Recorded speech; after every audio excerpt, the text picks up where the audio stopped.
नमस्कार, स्वागत है आप सभी का IAS पॉइंट के यूट्यूब चैनल में। हमारा जो सेक्शन रहता है वो आपका इंपॉर्टेंट प्रश्न का रहता है, जिसमें हम डेली 10 प्रश्नों को विस्तार से देखते हैं। आइए प्रश्नों की शुरुआत करने से पहले हम आपको बता दें, UPSI महासंग्राम 2021 नोट्स UPSI के सिलेबस पर आधारित है।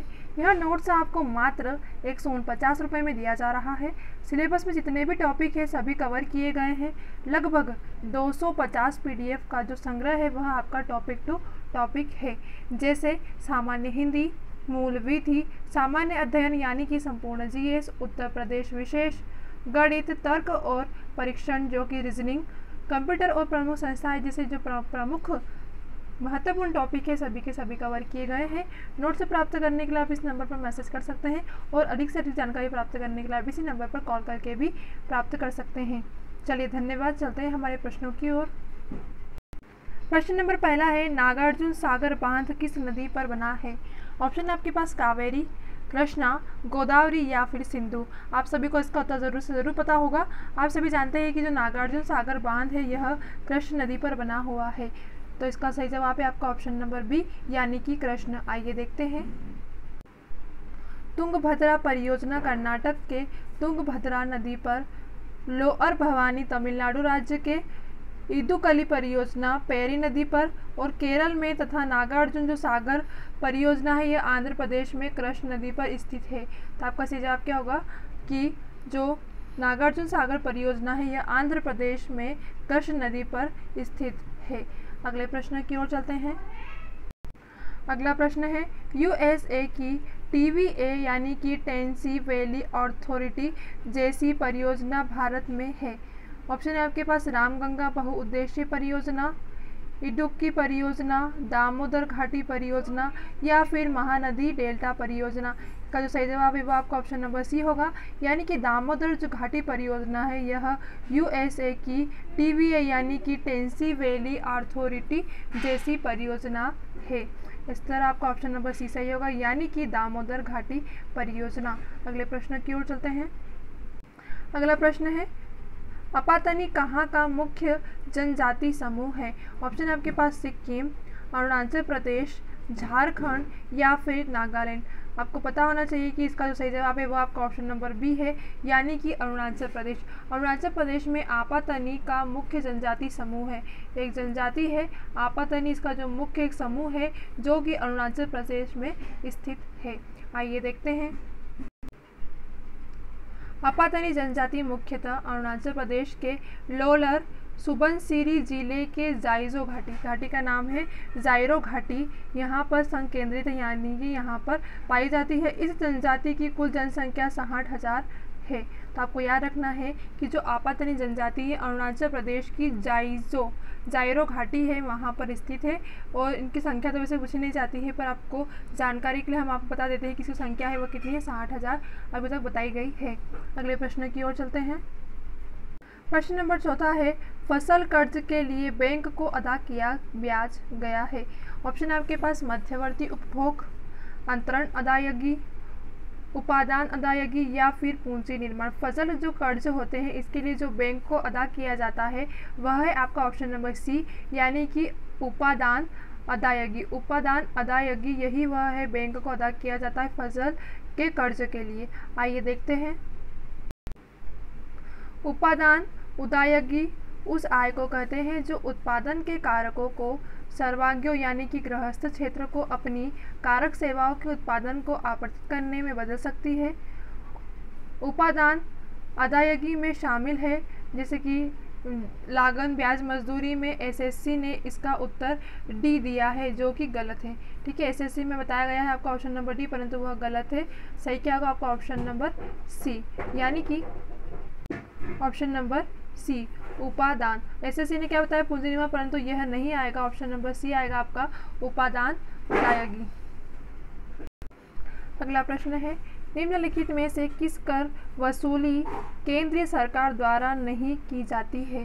केंद्र सरकार के द्वारा नहीं की जाती ऐसा पूछा गया है। ऑप्शन है आपके पास आयकर, सीमा कर, व्यावसायिक कर या फिर उत्पादन शुल्क। आपको बता दें कि इसका सही जवाब है वो आपका ऑप्शन नंबर सी होगा, जो कि व्यावसायिक कर है यह केंद्र सरकार के द्वारा नहीं दिया जाता है, तो आपको आयकर, सीमा शुल्क और उत्पादक शुल्क, यह तीन ही चीज़ें केंद्र सरकार के द्वारा दी जाती है, और व्यावसायिक कर जो कि राज्य सरकारों के द्वारा वसूली जाती है।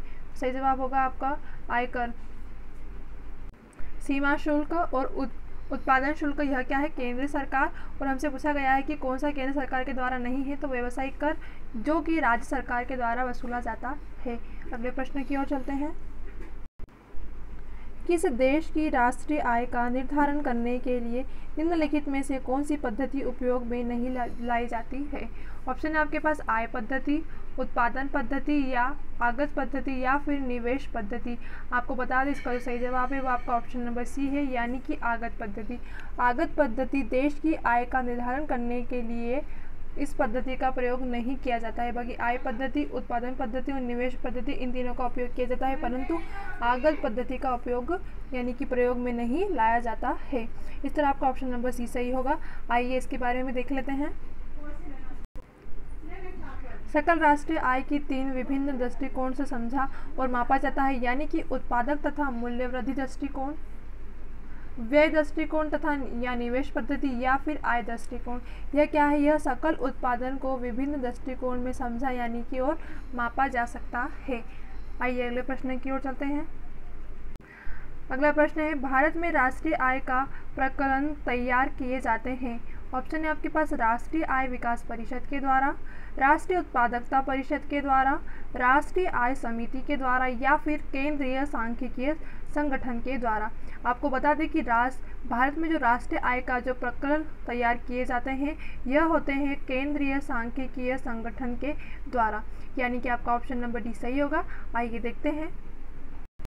जैसा कि आप जानते हैं कि भारत में राष्ट्रीय आय का जो प्रकलन है यह केंद्रीय सांख्यिकीय संगठन द्वारा तैयार किया जाता है। जैसा कि आपने ऑप्शन में देखा, केंद्रीय सांख्यिकीय संगठन वर्ष 1956 में पहली बार राष्ट्रीय आय संबंधी आंकड़े जारी किए थे। अक्सर ऐसा ही प्रश्न पूछ सकता है कि राष्ट्रीय आय संबंधी आंकड़े पहली बार जारी कब किए थे? तो 1956 में। किसके द्वारा? तो केंद्रीय सांख्यिकीय संगठन के द्वारा। अगले प्रश्न की ओर चलते हैं। अगला प्रश्न है, जो बैंक निक्षेप बिना नोट्स से निकाले जाते हैं। ऑप्शन है आपके पास आदाता खाता निक्षेप, सावधि निक्षेप, परिवर्ती निक्षेप या फिर मांग निक्षेप। आपको बता दें इसका जो सही जवाब है वो आपका ऑप्शन नंबर डी होगा, यानी कि मांग निक्षेप में बैंक निक्षेप के बिना ही नोट्स निकाले जा सकते हैं, यानी कि ऑप्शन नंबर डी आपका सही होगा, मांग निक्षेप। आइए देखते हैं। जो बैंक निक्षेप बिना नोट्स निकाले जाते हैं वह मांग निक्षेप होती है। इस पर ब्याज बहुत दर से कम होता है, मतलब इस पर जो ब्याज का दर है वह बहुत कम होता है।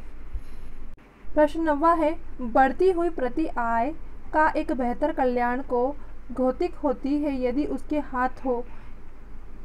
ऑप्शन है आपके पास समग्र रूप से अपरिवर्तित आय वितरण, अमीरों के पक्ष में परिवर्तित आय वितरण, गरीबों के पक्ष में परिवर्तित आय वितरण या फिर औद्योगिक श्रमिकों के पक्ष में परिवर्तित आय परिवर्तन। इसका जो सही जवाब है वो आपका ऑप्शन नंबर सी होगा, यानी कि बढ़ती हुई प्रति व्यक्ति आय को बेहतर कल्याण को जो तक होती है तो औद्योगिकी नहीं गरीबों के पक्ष में परिवर्तन आय वितरण होता है।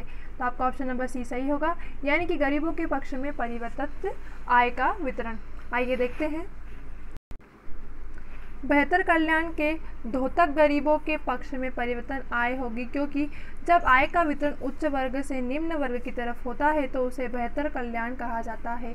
यह आपके इम्पोर्टेंट है कि जब आय का जो वितरण है वह उच्च वर्ग से निम्न वर्ग की तरफ होता है उसे क्या कहते हैं? तो उसे बेहतर कल्याण कहा जाता है।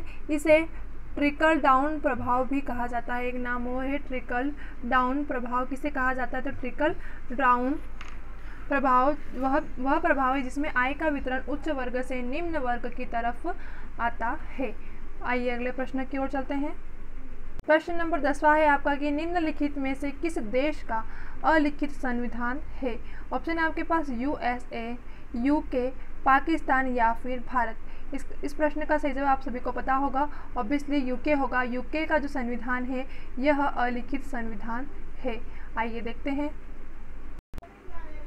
UK यानी ब्रिटेन का संविधान अलिखित तथा संसदीय परंपराओं के आधार पर शासन होता है।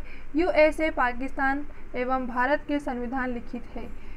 यूएसए और पाकिस्तान और भारत के क्या है संविधान लिखित है, यानी और यूके ब्रिटेन का संविधान क्या है अलिखित है, क्योंकि यहाँ पर संसदीय परंपराओं के आधार पर शासन होता है।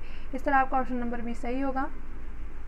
आज का प्रश्नों का संग्रह यहीं पर समाप्त होता है। अगर किसी प्रश्न में आपको कोई भी डिफिकल्टी आई हो तो वो आप हमसे कमेंट सेक्शन में ज़रूर पूछ सकते हैं। चलिए मिलते हैं हमारी अगली क्लास में, तब तक के लिए आप सभी को बेस्ट ऑफ लक।